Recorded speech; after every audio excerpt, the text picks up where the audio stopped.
What's up, everybody? Welcome to All In. We're here live at the Fanatics headquarters with not only my sugar daddy, I'm here with Anthony D'Amato, Tony Sharp. Let's kick this thing off. Give us an intro. Like, share, subscribe. Very, very special guest today. You know what to do. Marco, give this man an intro. Wait, am I sugar daddy? Intro he deserves. Yeah, you're sugar daddy. All right, let's go. Fuck it. So you're my guy, No, whatever. long story short, this has been a long time coming. Michael Rubin's here. I don't need to introduce you. I think everybody knows exactly who you are. But we're honored to be here today. And I appreciate, this is a deal that was a long time coming, don't you think? Way too long. I thought we were like young, fast, entrepreneurial. I think we agreed to this like a year ago. Like, what You were took so flirting long? with me for a long time, and then I'd you kind of say- kicked me to the side. I and would then- never kick you anywhere. You're my guy. You're like family. First time we met in that Chicago restaurant, I'm like, this is my guy. Yeah, we got along immediately. I will say that. You know, I drank all the shots. You just looked at me. I was looking at I was you. life of the party. You were the personality of the party. People. It was funny because there was like two people talking the whole time, and it was him and I. Literally. Obviously. Yeah, just like I'm not surprised. yeah, literally. What percent does he talk with you? He talks about 98%. I thought it was gonna be like 99. No, I'm 99. kidding. He talks about 78. I get a little smidge. You're killing it, by the way. Thanks. You man. got 22%. Appreciate Wow, 22%. Yeah, I'm a you're big. amazing. I like to talk. He's a lot, strong, too. independent man. You know what I mean? I'm like proud of that. that. The first topic, something that I wanted to talk to you about was everyone sees Michael Rubin the partier, but they don't see Michael Rubin like the entrepreneur. And knowing your history from when you were selling skis, or today was a board of directors meeting, you were in meetings all the way from 9 a.m., and then you came into this with me. How do you balance that work, family, party? How do you balance it all? You know, it's funny that people even have that perception. It doesn't even faze me because, yeah, you see that I do a fun white party once a year. You see that I do the Super Bowl party. I don't actually like alcohol. I drink maybe 1 to 2 times a month. All I love to do is work. That's my drug. That's what I love to do. Work is so fun for me. I do it generally 17 hours a day, 7 days a week, 350 days a year. Mm-hmm. So people get a little bit like carried away with the fun things, but like for me, I always say like, you do what you love doing. I love to work. It's so fun. Like I work around the smartest people in the world, the best people in the world. I'm always learning, growing. So that's like what I love to do. And I've always been that way How since have I've been a you little found kid. these people? How have you found?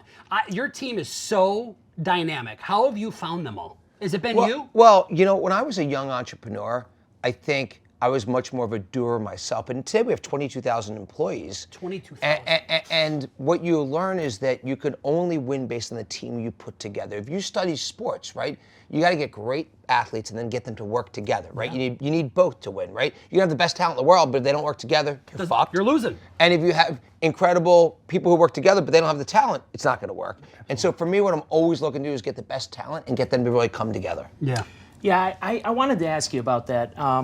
Can you kind of tell the people what it's like to be such a networker and how this whole thing has kind of evolved to where you've put yourself in position to be such a successful entrepreneur? Well, I don't think of myself, like, I feel like I'm just getting going. Like, I really feel that way. So today, even though we have, a business that I've been building for 13 years now, I feel like we're just a big startup. And I always want to have that mentality because it keeps us hungry, it keeps us humble, it keeps us, kind of grinding at this every single day. And, I guess I just feel like I've got the greatest job. Like, I have the greatest job in the world. To be able to work around so many incredible sports. I mean, we serve, I think we have 115 million fans that have been customers of Fanatics, to work around these incredible fans, these incredible athletes. Guys like you, I'm always learning from people. So the thing for me that's interesting is because I learn differently. I haven't read a book since 9th grade. People don't believe that. People think I'm being self-deprecating when I say, I literally got a 780 on my SATs combined, okay? That's pretty bad, okay? What'd you get on your SATs? Higher than that. Right, okay? Agreed. And so the way I learn is by getting smart people around me and by asking lots of questions. So that's the way I learn. So why am I a good networker? It's because you go to your deficiencies and you figure out how to build around them. And for me, if I can't read, if I'm not a studier, if the way I learn is by getting people around me, I'm always like asking questions and being a sponge. Well, I guess this leads me to this. I think something I've always loved about you is not only like our personalities, they mesh very well, but You're saying because we both have mental issues? Yeah. I can't say the word here because I think we'll get canceled, but long story short, yes, we have the same mental issues. And long story short, though, I think my favorite part about your business, and I'm respectfully when I say this, is the card business. I think the card business is one of the coolest industries in the world. I think I don't care if you're 80 years old or if you're 4 years old, you can get excited about it. And I think that's just so fun. Like, what's the future in that? Do you see it becoming bigger than it is now? Without question, because before Fanatics entered the business, no one was really thinking about how do you really innovate the products, how do you really innovate the marketing, and there's been so much we've been able to do in a short period of time. Like, it's funny, just as I was walking in here from our board meeting, I was scrolling through Instagram as I was walking, I saw somebody pull this big debut patch. Like, that's an example of a product we just created a year ago. No one ever said, all the new athletes that play each year for the first time, why don't we put a patch on their jersey, and then after that game, take that patch off and put it into a one-on-one card. Well, those are the cards that everyone's chasing right now. And so, like, we're always innovating. That was one idea. Or the way we do these rip nights twice a year where we get, more than 100 athletes last year that went to all the different hobby shops, which connect card collecting with the athletes and really just brings people together. And so we're always thinking about how to build a business. But I'll tell you one thing. If you ask me who my favorite kid was, I might be able to tell you. If you ask me who my favorite business was, I love them. I honestly, each one is so interesting in a different way. Like in the commerce business, which is our fan gear business where I grew up, that's our biggest business. I've been at it the longest time, 13 years now. But there's so many challenges that we have to make it better for the fan. It's so intellectually interesting. Then you go to collectibles where you're like, well, there's never been any good marketing in this business, and like we're innovating the products so fast. That's interesting. And then you go into the online sports betting business and iGaming, and that's a business where there's two 800-pound gorillas named FanDuel and DraftKings, and we're the underdog. I've never been an underdog in my life. You are not going to be an underdog anymore. But I love, by the way. You got to embrace being the underdog. I love underdog is fucking great. Having people bet against you is great. That makes you work that much harder, gives you that much more energy, gives you that much more passion. I want everyone to bet against me. I love that. It's motivation. Being 5'8", I like being bet against too. It's my motivation to really get like going here. So you don't have a favorite business. Like all three of your babies, we have 3 babies, I would say, right? We have 3 babies. Your 3 babies. Plus two kid babies. Yeah. Too. So I might have 5 combined. I love that. You mentioned you really like bringing people together, and we were at the Fanatics Fest. It was a great event. What can you kind of say? What were the good and the bad takeaways from that? Maybe some things that could potentially change what went this wrong year? at that event? We know something went wrong. Well, first of all, every day shit goes wrong.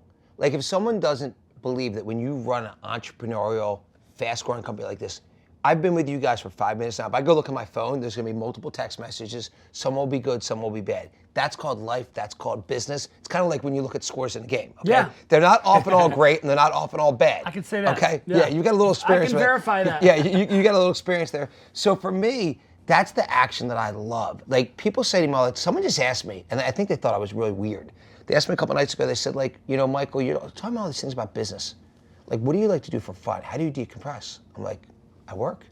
That's fun. That's your piece. Yeah, they're like, but that's weird. Like, you have to have some hobbies. I'm like, no, but think about what I get to do. I'm around so many interesting people. I'm doing so many. I will say, you're cool around things. the most interesting people in the world. Who's been someone that's? Well, hold on. I want to go back and answer the question Answer you asked, which is kind of like, how do I feel about bringing people together? It goes back to learning.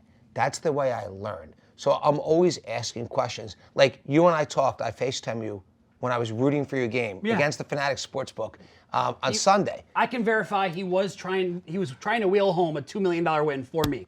I was. Yeah. Now, by the way, everyone else had bet against you as well. So I was on. I was with you against everybody else. Yeah. Nobody thought that you were going to win. But so I'm rooting for you. You said we actually came with a feature because we're like, you know what? There's been a couple times when I've seen your stuff on Instagram. I'm like, man, I just want him to cash out. But like, I don't want to be the one to tell you to cash out because that's the one that's going to win. Of course. Okay? So then I'm like, well, we got to have a partial cash out feature. Absolutely. And I literally called you and said, what do you think about this? You're like, yeah, this would be great. And then I was talking to my team. My team's like, oh, we already have it coming.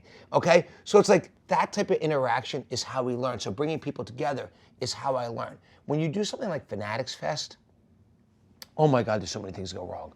Like, let me keep this real with you. I believe that. How could it not with that many people? There's only been a few things in my life that I felt like that high visibility things where I'm like, I want to cancel it. okay? This was the third thing in my life. A month before, I'm like, how did I get myself into this thing? Like, this is shit, it's so hard. It's like, is this gonna be the thing that's gonna break me and break the organization? Because you're trying to bring so many people together. No one had ever done a sports festival before. And I was going away with my daughters, went to college for the first year, this past year. And so we had a trip planned. I'm like, I want to be human for once and not be on my phone the entire time. Of course. And so I'm like, we had this 10-day trip a week before Fanatics Fest. I'm sure that worked out.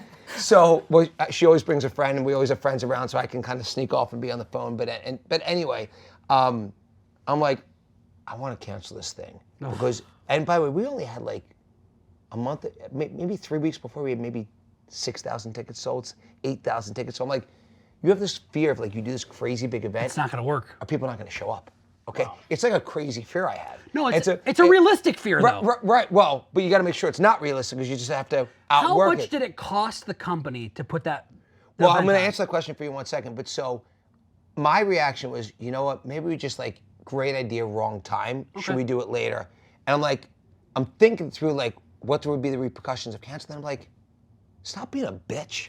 Like that's what I'm like toughen up. Like, you know what? Like, you signed up for this. You have to make it great. Just will it to happen. I remember the amount of people that I need to come through to make it great. I just started 20 minutes to FaceTime each person.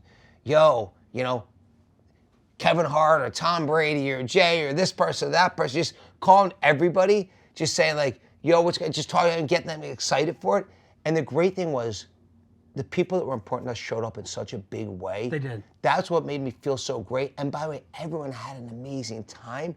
And so, after the first night, I remember getting home, and I said to Camille, I'm like, babe, I don't say this often, that was fucking nuts. I think we hit a home run. Yeah, this is insane. Yeah. And by the way, we got lots of things wrong. Like the whole way they set up, like the whole autograph pavilions and picture pavilions weren't set up the right way because they were like, the lines didn't work the right way because they had VIP passes that should not have let people get in front that did. But like you go by, even the way stars were moving through, they were watching like Travis Scott move through there, and I thought it was going to be a disaster. Cool, but when he walks around, when Travis Scott walks around, he's a good friend of yours, right? Yeah, Travis is a good friend. When he walks around, there's an aura around him that is unmatched. I've seen A-list celebrities my whole life. When he walks around, I'm like, God, there he is. That's that guy. Well, I'll tell you the thing. There's that man. When we seen him in Vegas, we were like, kind of like, wow, he's moving different. But let me tell you what it is. His energy is contagious. Like, he has the best energy of any human being I have ever met. I always say, like, Travis built such an amazing business with Cactus Jack and all the apparel and all, the shoes. And I was looking. Normally, one of us would be wearing the shoes. And I say to him, his best product would be just bottle up his energy because his enthusiasm is so good. Like I watched him come to like the night before the white party. I remember like we had the football game at my house, and he decided to start DJing. And before you know it, like everyone's gone home because they want to actually get a good night's sleep. And Travis like DJing with like 10 people just because he's having so much fun with them because that's his person. He's just one of the happiest, best energy people on the planet. I think energy is everything when you're trying to surround yourself with positivity. Yeah, that's for sure. Yeah, especially when you want to be around someone more, when you kind of feel that aura, as you mentioned. Well, I want to create that energy and get that energy, and that just builds. I believe that. I do want to know because I've wondered this, and I brought it up to him about 10 times. How much did Fanatics Fest cost to put on? So Fanatics Fest, the first year, so this was the first year we did it, it cost about $15 or $20 million, and we lost about $6 or $8 million on it, but we didn't care. Like for us, it was a give back to fans. We had 70,000 fans who had the time of their life. Like, let me ask you a question. How much fun did you have there? I gotta say, for me to go somewhere and have a good time, and listen to me, I'm an asshole. I would tell him the truth. The interactive stuff.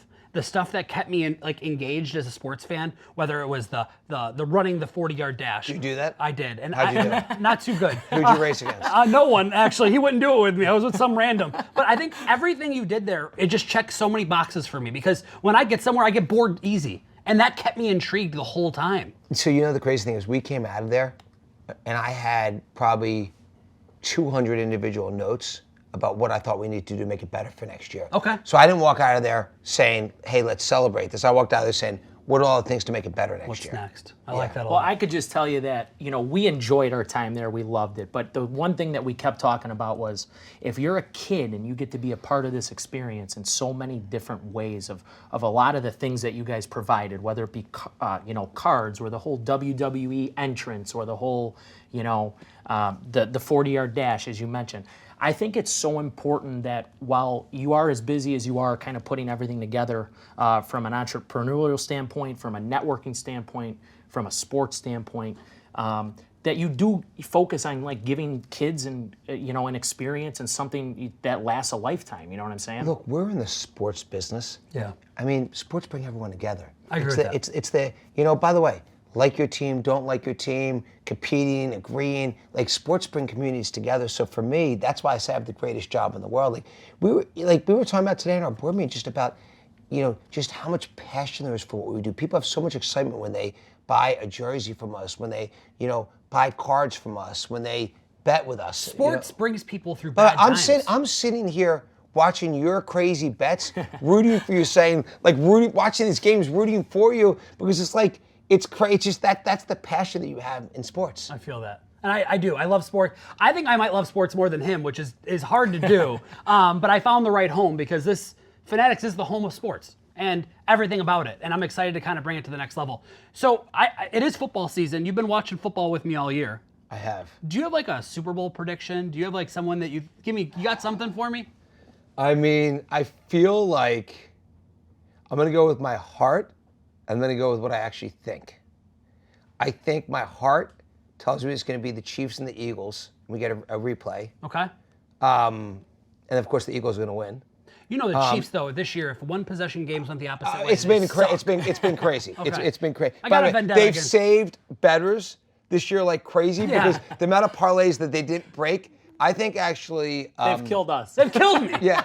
But, Killed me. By the way, they've also killed the sports books. Yeah. But Patrick has his lucky underwear. I think the thing's where he's been wearing that underwear. He's not changing that underwear.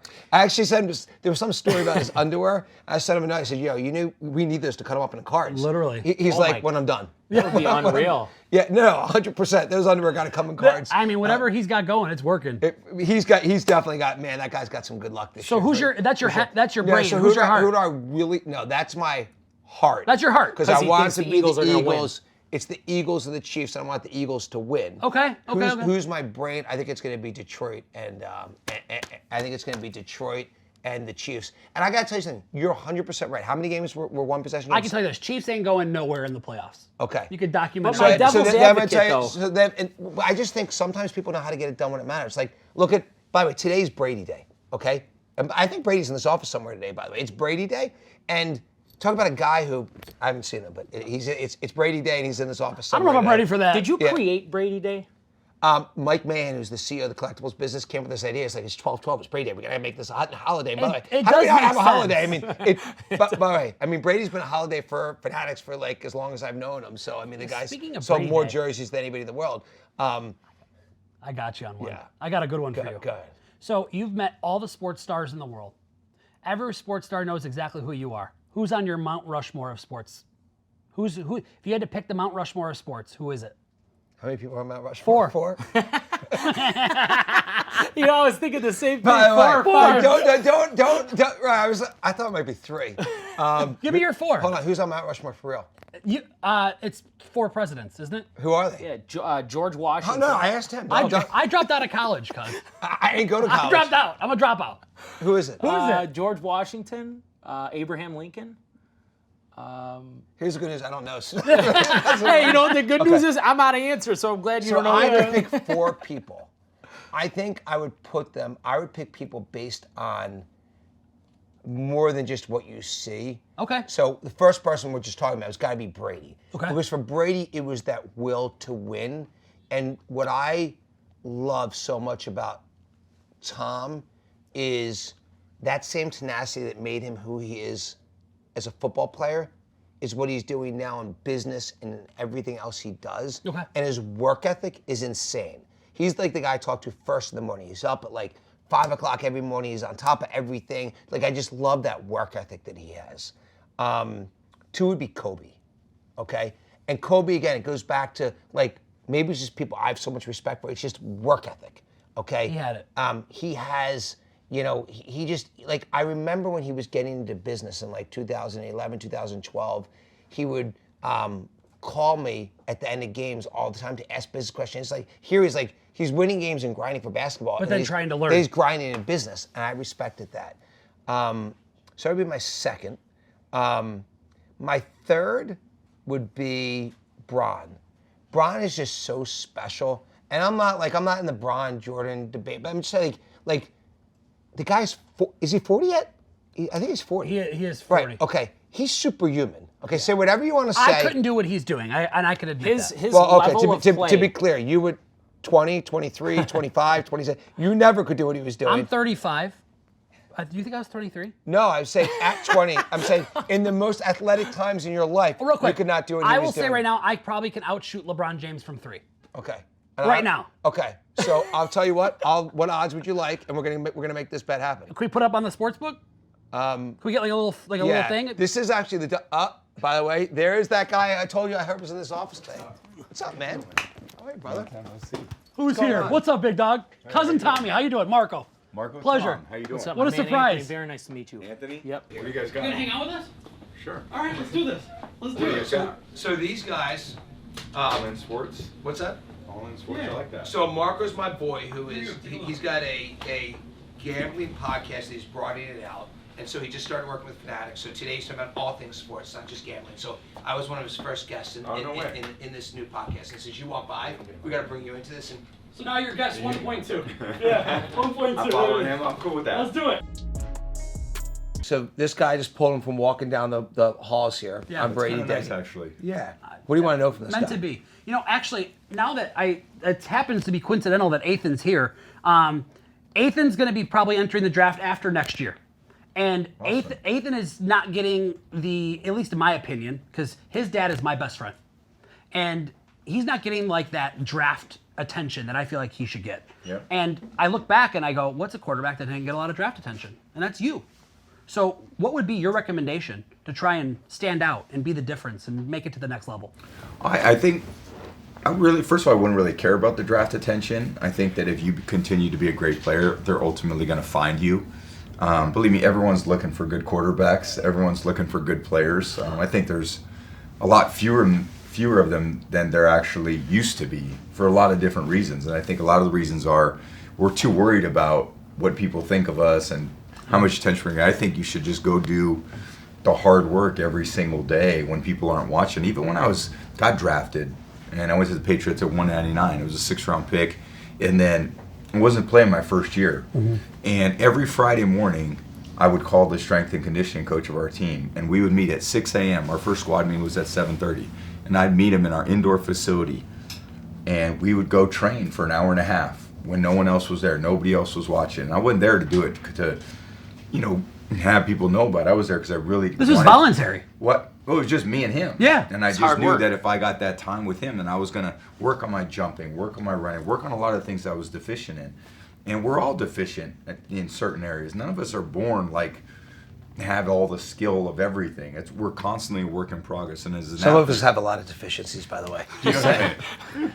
Not at all. Yeah. But the point is, you have to understand that you're always trying to work harder. So, for Aiden, right? Ethan.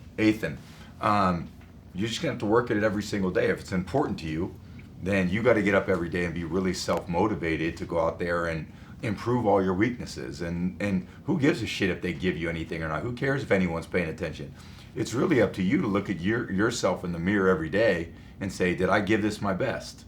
Did I do everything I could today to be a better player based on the priorities that I have? So I love that. they're all going to find you, the scouts, and there's so much video now, but I always felt like you should always put everything back on you as a quarterback. I see a lot of pro quarterbacks that don't do that. If the offense doesn't produce, it's the quarterback's fault. If we had a bad practice, it's the quarterback's fault. If we weren't prepared for a situation, it was the quarterback's fault. And I just always wanted it to fall back on my shoulders, ultimately, whereas it should be. That makes sense. Yeah. That's a great point. You have to look in the mirror and just focus on being better every day. That's all that matters. And everything else will fall into place. Everything else is irrelevant, in my opinion. I love that. Yeah. That's actually pretty deep. Speaking of college football, You consider Billy your friend? Bill Belichick? Of course, Is he your friend or is he like an uncle? He's one of my friends. All right. We've been together for almost 24 years. So, He gave me a shot in the NFL. I love that. So your friend took a job at UNC. Yeah. And you've already made a joke about like him doing recruiting, and I died when I saw it. I thought it was impossible. I What didn't was think the he'd had joke? any interest. We were on TV last week on Fox, and it was myself and Jules and Gronk, and we were doing like a show. It was in one of the studio shows, and they said, "Is Belichick going to go to college?" And they said, "What would his recruiting take?" And I kind of made an offhanded joke about, kind of how he would treat us at the pro level. So That recruiting's going to go very well for. I know. I'd like to see that. it's interesting. I actually think for the college kids and for the program, it'll be Just who he is. Yeah, he's going to go in there and he's going to teach these kids a lot. Yeah, And and he's that's a what I great wanted coach. to ask you about. I mean, you've spent so much time together. What if there's parents or even players, in high school back home right now, and they're watching this, and what could you say that would allow them to have so much trust in what he's able to do with a lot of the players that he's about to be with? Well, he's a great teacher. He loves the sport. He loves football, and he wants to teach people the right ways to do it. And he wanted to do it at the pro level. And I think the college kids to be exposed to that at a young age. And even just referencing my own college, I went to a great pro-style college at Michigan back in the 90s. We were a pro-style offense, so I had this time to develop as an amateur athlete that I would say a lot of the kids aren't in these programs. Like Shiano is probably running a pro-style program, which is great. You're getting a lot of development that a lot of these other kids aren't getting. And if you look at all the coaches that are leaving these colleges year to year to year, these kids who are at these schools, what are they really learning? They're learning, one coach says one thing, then the next coach says another thing. In order to be great at something, you got to stick with it. You got to have a lot of resilience and persistence and all the things that really matter instead of just... That's what we were just talking about. And you think he's going to do that for those kids? Absolutely. I love that because I thought the same thing. If he could do it in the bigs, he's going to do it now, right? Absolutely. So family's Absolutely. big for me, and I think my mom, my dad would want me to go play for him. Yeah, because for I'd have sure. someone that's going to keep me accountable for what's important. And I would just say, like, the difference between corporate America, Michael's not, I'm sure, an easy person to work with. He has very high expectations. Maybe I'm so easy to work. He works very hard. He expects people to deliver. He sets a great example for how he wants the business run. No stone is left unturned. But, like, why don't we do that in sports anymore? Why are all of a sudden we so okay with mediocrity, so okay with people working limited amounts? I don't understand this part that we've transitioned now in high school and college and pro football and a business of sports, which everyone pays attention to, that people aren't working as hard as they used to. Well, I'd say that, but we were talking about this last night. I'd say that's in life right now. Like, Really? I think now I'm going to act old, but I think the younger generation is soft. Yeah. Like, I'm just going to say it. Like, it's like... They are. I mean, I still work, this, 16, 17 hours a day, basically every day of the week, and I love it. I'm honored to do it, and I'm honored to put all that energy into this. I think so many people are like, hey, we want to have the right work-life balance. Here's my work-life balance. I like to work. Like, Yeah. I mean, so... Period, yeah. How are you in football? The same way, right? Yeah, I love to work. Yeah. I think this is a topic that I was hesitant on bringing this up with you, and I'd be mad at myself if I didn't. Yeah. NIL like, oh, money. shit, what yeah, is this? I'm not going to put you in a bad spot. I like you too much. I promise you that. I do like you. It's kind of weird. But here's the go. You're making me uncomfortable. Oh no, don't worry. Making you uncomfortable is impossible. Okay. I agree. I've hung out with you too much now. But NIL money in college football. Yeah. If I gave Tom Brady $10 million when you were at the University of Michigan, Yeah. would you be the man you are today? No, I wouldn't be. And I think there's a lot of things that we do that it's the intention is good. I just don't think in the end the outcome we'll probably get what we want. It's nice that and I had a niece who played college softball, and she actually made a fair amount of money her last few years in college, which is amazing for her as a woman college athlete to leave school. She had a scholarship. She's got money in her pocket. It's amazing. And at the same time, I think there's everything comes at a cost. There's some negatives in other parts of the NIL business of college football, of college basketball, that is probably a disservice. I don't think at 18 years old any of us knew how to handle the kind of money that these kids are getting, and the parents don't know how to handle it, and That's we're what not I'm worried developed about. enough to understand how to deal with millions of dollars thrown at you. And by the way, you're getting it before you've even gone to college. You haven't even earned it in college. You just essentially earned it in high school. So it's just a little... I don't know. It all comes down to values. And look, we're capitalists in America, and everything revolves around money. So that's the values that ultimately are probably more embraced. And I would say, I don't know, when we were growing up, there were more guardrails around these types of things. Yeah. Now everything to me is just, ready, fire, aim. And, we're going to have to deal with the repercussions of that at some point. And again, I'm not saying there's no benefits. There's a lot of benefits to it. It's probably going to come at some long-term cost, though. I want these kids. By the way, I just want to say, you would have had the same work ethic and had the same result. Yeah. No chance it would have been different. Probably. For you. I But think- I didn't know you then. Yeah. But I know you probably had the same, I don't know, did you develop this work ethic or did you always have this work ethic? If you always had this work ethic, I feel like it would have been the same outcome. Yeah, and I think for you, like you love what you do, and you've been super successful at it. But like to me, you haven't changed since the day I met you. You've probably been more intent. I'm hungrier now. Yeah. I'm the hungriest I've ever been because I feel like I have more to prove. Yeah. Stakes are bigger. Yeah, you've added It's like- more zeros and you're still hungry. I don't care, but money's not a driver for me. Like for me, winning's the driver. That's like, look, I could never do it on the field or on the court or on the ice. So like, I want to do it in business. And by the way, amazing that you have no end of a career in business. You can do it for the rest of your life. And so I think that's the greatest, pleasure in the world is to get to do something you love doing so much. Well, there's this rumor about college teams, and I love that you said that because these college teams, they're saying they're going to get sold to like individuals. Like people are going to try and buy these college teams. Like I own now 50% of the University of Michigan football team. And that terrifies me because I love what college sports is, and I feel like that's going to ruin it. Yeah. And I don't know where it's going to go. It's taken away from a lot of the grit of what these dudes are playing to accomplish, you know what I mean? Especially the NIL money is... I want them to get paid. I just want it to go somewhere safe until they're 25. But it's hard to get up every day and work hard when you got $5 million when you're 17 or 18 years old, you know what I mean? Yeah. It's a lot harder. Well, I think that the point of that is, and we both can really relate to that. I'm sure you guys can too. But what changes you probably the most as an individual is the adversities you go through.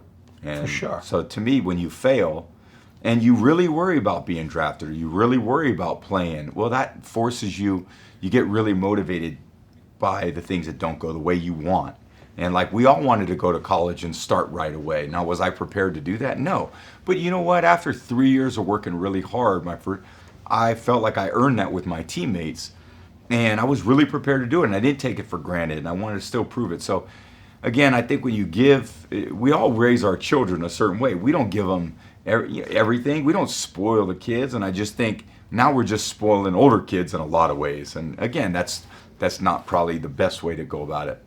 Well, congratulations on the ownership of, Thank speaking you. of older kids. Now you're like a dad to a bunch of kids now you're drafting. That I just played with a couple years ago. Yeah. I know. So what am I? I don't even know what I am. That's a hell of a How do I compliment. qualify for that? Is there a quarterback in the draft that you would love to see under your ownership at the Raiders? I have not followed college football. It would really be kind of inappropriate for me to guess too. So there's a lot of people that it's their job. They focus on that every single day. Mm-hmm. And whoever you would choose to be in that position, because I've been in that position, I know the responsibility it takes. I'd love to see some of the similar values that I have and how I approach it. Not that anyone's going to be me, but there was a lot of guys that I learned from and I watched that were mentors of mine that I said, I like that part of his game. I like that part of his game. I like his leadership. I love the way Brett Favre used to celebrate with his teammates and his connection with his players. I love the way Joe Montana was so cool. That's my favorite QB ever, by the way. Yeah. I love the way John Joe Elway. or Brett? Brett Favre. That's who I grew up Yeah, loving. he was amazing. I just he was even as Bears I don't fans, think, we respect him so I think much. Tom Yeah. Brady's Tom Brady, but I don't think Tom Brady would have been Tom Brady without Brett Favre. I feel like he opened up the football to we're going to throw it downfield and it doesn't matter. And I love that. He created that energy, in my And opinion. I think everybody who's played the position, and Brett certainly did that. But Terry Bradshaw did the same thing. He was a phenomenal passer. Roger Staubach was incredible. I was Joe Montana and Steve Young and Dan Marino, and Peyton Manning was someone that I look up to, and he was my peer. Yeah. Because he was so phenomenal. He held himself to a high standard. He was an incredible field general. And I just think the quarterback has a lot of responsibility. I'd hate to give that responsibility to someone who doesn't value it.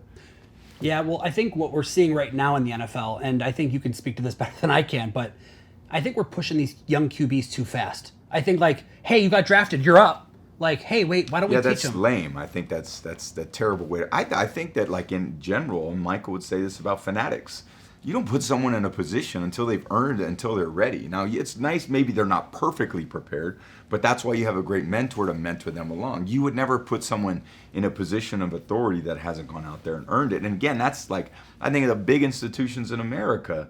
And again, I think we should look at these sports teams as the same way. Just because you're drafted doesn't mean you've earned it. I spoke that we had a lunch with a lot of the rookies last year. It was one of the points that I made to all of them. Yeah. Is there any counterbalance to that to say, based on the way the contracts work, if you take a quarterback early, get them going, they progress more quickly, then you've got more value, so you can have a better team earlier on, or you don't buy any of that? It's possible, and I maybe it's not, like the second year could be. It's a good point if that person is as qualified. In the first year as they would be I was in the just thinking second about year. your old. I was just thinking about Drake and New England, and he's getting good experience this year. And the question is, I'm sure someone there is saying, okay, we've got him for 4 years or whatever. How long is it? Probably 4 years with a fifth-year option in the first round. I always confuse basketball and football. So I'm thinking in my head, okay, he's progressing now. Can you get him ramped up to where you can, afford with lower costs from the quarterback to have a better team around him? Well, look what happened with Jordan Love. Good point. You buy that or not? Yeah, I do, but at the same time, you may be equally as qualified in the second year to do the same thing, and we're basically saying the only way to learn is to do it, which I disagree with that, because I was in a position where I sat my first year and I learned a lot and developed in a lot of ways without me losing my confidence. I saw some rookie quarterbacks in the last few years, they're putting their, and it doesn't go well at all. They lose their confidence. Now they're battling back in their second year, third year to regain their confidence. Well, but look at Bryce this year. I mean, the progress he's making this year, versus last year. Been awesome. Yeah. But even like Baker Mayfield or Jared Goff. They got second chances. Or Sam Darnold. You go to an organization, it struggles. There's not a lot of great things in place for that person to succeed. They lose a lot of confidence. Oh man, you battle your own confidence as a special person that can kind of come back from that. So I'd rather not break someone down to the point where they wonder if they could play. Hopefully that happened in college at some point, but that's not happening to these kids in college anymore. Because even when we were kids, they would say, well, I want to go in there. And I had a decision at one point to leave Michigan to go to Cal Berkeley. Oh. And they said, well, you could come here and be the starter. And then my coach at Michigan said, well, you can leave and probably go somewhere to start, but if you want to be the best, you got to beat the best. And I had to beat other guys out who were pro caliber players. So I actually thought that was better experience for me. That's deep. I like and that a lot. And at the time, your coach probably knew that was inside of you to stick it out and beat that guy. He's like, there's no way. I give him this speech. There's no way he's leaving. This is the best prediction in the world. I'm just going to give one of these speeches. He's definitely going nowhere. I have a question for you, because you're so known for being the leader of the New England Patriots, and running out of the tunnel with your helmet off and getting the guys jacked up and getting upset when things aren't going your way, but in a good way. Who are the teammates? You mentioned Peyton Manning and mentors and whatnot, but who are the teammates that you felt along the way held you accountable, to where you were like, you know what, at this time right now, I feel like I'm not going through the best stuff, but I'm going to turn to this guy and he's going to make things all right. Yeah, there were a lot of them, and I was very fortunate again to be in a place that we embraced a lot of those types of guys. It wasn't an easy program to be a part of, because there were high demands and high expectations, and it really pushed us every day to be successful. And certain guys loved that, and other guys probably after a year or two it didn't work, and then they went to someplace else. But the guys who stuck around, like Willie McGinnis, and he was a great mentor. Rodney Harrison and Teddy Bruschi, Mike Vrabel. These are when Junior Seau, more defensive guys too. Ty Law. They made me who I was. They pushed me to be something more. And then I think as I got a little bit older, I got to a point where I didn't want to let the guys on offense down. I didn't want to let Randy Moss down. I didn't want to let Troy Brown down. I didn't want to let Wes Welker down.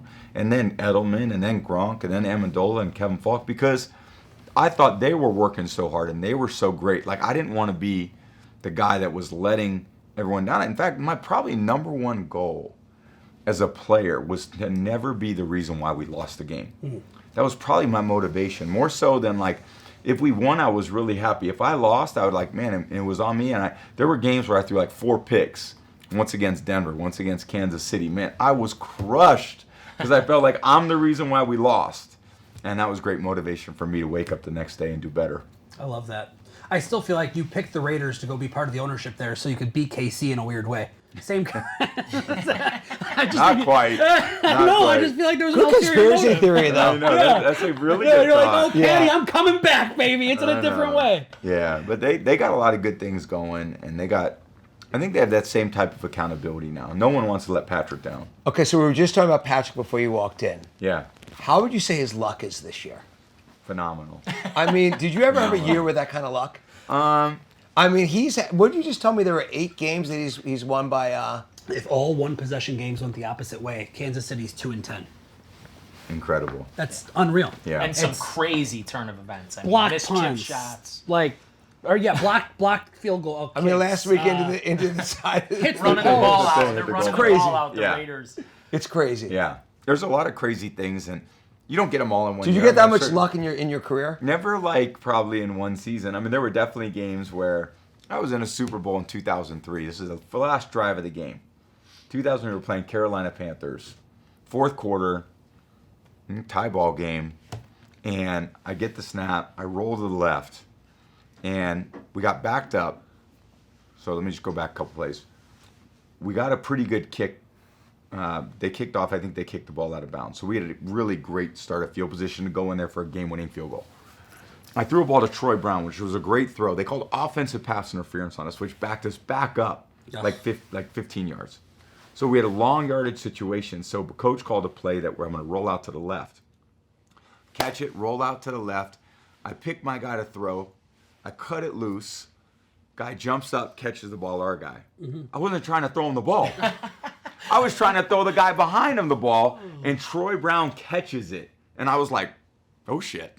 Like, unbelievable. Okay. This is the 4th quarter of the Super Bowl. He catches the ball, we go on to make the first down, and it was like, I look back on the game, and everyone's like, man, great throw and catch. And I'm like, yeah, thanks. Thanks. So we all get lucky at certain points, you But know. Patrick's had some good luck this year. He's had great luck this I year. mean, yeah. I hope you get Yeah, that. I agree. They're just not that good. They're lucky. I agree. No, I think they're really. so I think good. they're I'm really. messing with you. I think they're really good, but they've had some good luck this year. I'm messing They're with you. shows really us- well coached. I mean, Why didn't you pick the Bears? Why'd you pick Tampa?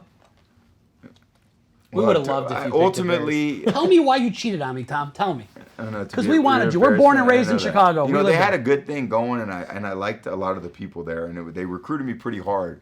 And but I thought Florida, I thought nice weather, and I thought Godwin and Evans. Yeah, That It sounds was really good. those You two could guys. not have picked a place over weather.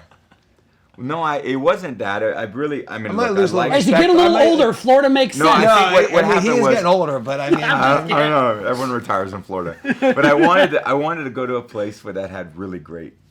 Evans, 1-2 guys. Evans Yeah, and it's Godwin. like, were even in. look at Saquon Barkley this year, and he's had a great season, right? One of the greatest seasons ever in the history of that position. And like people say, well, what's different? And I'm like, he picked a great place to go that fits his skill set. At the end of the day, I wish more free agents would go to places That makes sense for them. that make sense for them and their skill set. You know, it doesn't always have to be like the last dollar. And somehow we become accustomed to like, how about quality of life or a great fit where you can go be successful? So well, people would never understand. I watched you take less multiple times, Yeah. which created so much more. I mean, if you think about, had you maxed every contract out, would you have won 6 Super Bowls, 7 Super Bowls? probably not. Right. Yeah, And by the probably way, you actually created more value by not going for the last dollar and everything, Yeah. because then you get 7 Super Bowls, which nobody has ever done, and will, not hopefully do again for you.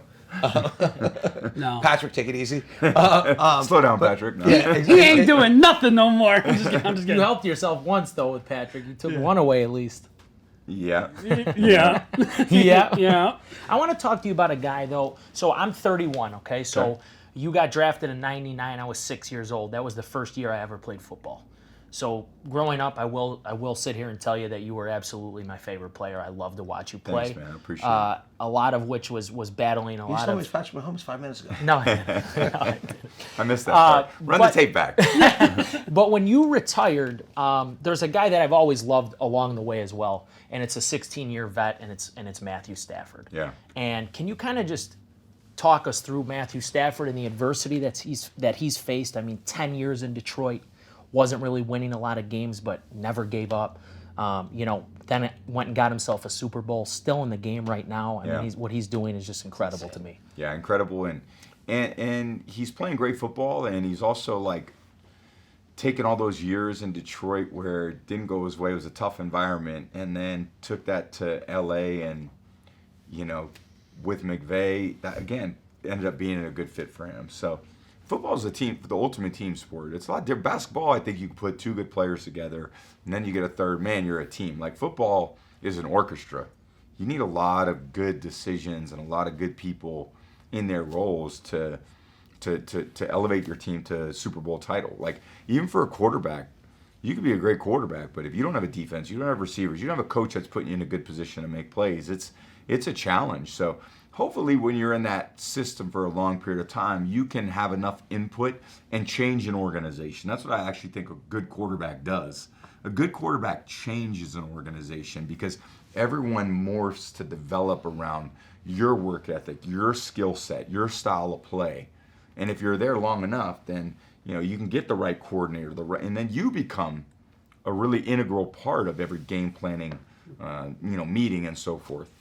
Man, I think that makes sense. I was going to say, since I saw you walking by and grabbed you, I want to get you out of here. But what's your biggest surprise of this football season so far? In terms of the teams on the field? Yeah, of what's going on in the NFL this year. Biggest surprise. Good question. It's a great question. Or who do you think's going to win the Super Bowl? It's tough. I mean, look, there's still 8 games to get there. Absolutely. So it's a lot. Biggest surprise. I mean, the Eagles are quite a surprise, I would say. Saquon Barkley's been quite a surprise. That to me is, possibly the greatest season of any running back in history, on pace for that. Mm-hmm. With a lot of time 6 left. yards of carries. I mean, his workload has been incredible. And there's been some amazing free agent pickups. Derrick Henry to Baltimore. That's been incredible. Saquon, been incredible. Everyone kind of thinks the Chiefs will be great. The Lions had a great season last year, so that's not really surprised anybody. So, who's winning this year? When it's all said and done, I'm analyzing the game. So at the end of the day, it's hard for me to choose. I don't know what the odds are. I think. Hold on. What are the odds? Odds don't matter, right? Just know that Detroit is the favorite. Is the current favorite. Yeah. Yeah, but I agree. Unless Patrick Mahomes has a ball in the fourth quarter of the game with a chance to win, which I just think he's so exceptional. Yeah. It's hard. I'm sure. I would think that way about Peyton Manning. I would think that way about me. I would think that way about Aaron Rodgers. When he was playing his best. So, give a great quarterback the ball in the end of the game in a one-score game. I got to believe that guy's got a chance to win. All right. So last question. Yeah. If Patrick Mahomes wins this year, do you feel like you have to put team ownership on hold and go back to 50 because you're like, fuck this, I'm not letting someone break my record? Dad's coming home. I know. I'm retired, thankfully. But you know what? If he ever does get to 7, I'll be the happiest guy. I'll send him a big congratulations. How about 8? Same thing. Just because, look, if there's anyone. But 6 isn't a bad place to end. 6 is a good one. No. 6 is really comfortable, great place to end. Yeah, but I just think it's a very hard thing to do. So anyone who does something really hard, I'm like props, give them my respect. I love that. People who do hard things. I love people who run big companies. I love people who invent stuff, who are entrepreneurs, who take chances. Because I'm like, good for you, man. You put the work in. You know what's crazy for me? Having been part of the Sixers from 2011 to 2022, and feeling like in business I can always outwork everyone to get the outcome I want, and knowing that we got stuck in the second round of the playoffs so many times, and we always thought, okay, we did this, and we didn't get the outcome. Winning one championship is so hard. Yeah, totally. People don't get it. You don't get it anymore. Totally, seriously, yeah. It's like winning one is so hard. How many people never get to win one? And so many great quarterbacks never won one. So many great quarterbacks only won one. Aaron Rodgers won 1. Peyton Manning won 2. And for as great as he was, there were 5 MVPs of the league. So crazy. All right, we're gonna let you get out of here. Cool. Get back to walking the halls of Fanatics. I know. I'm Brady Day. Good to see you guys, man. Hey, no, it was an absolute pleasure. Thank you so Seriously, much for being absolute here. honor. Thank Thanks, you. man. The world to us. Appreciate Thank it. you. Yeah, same here.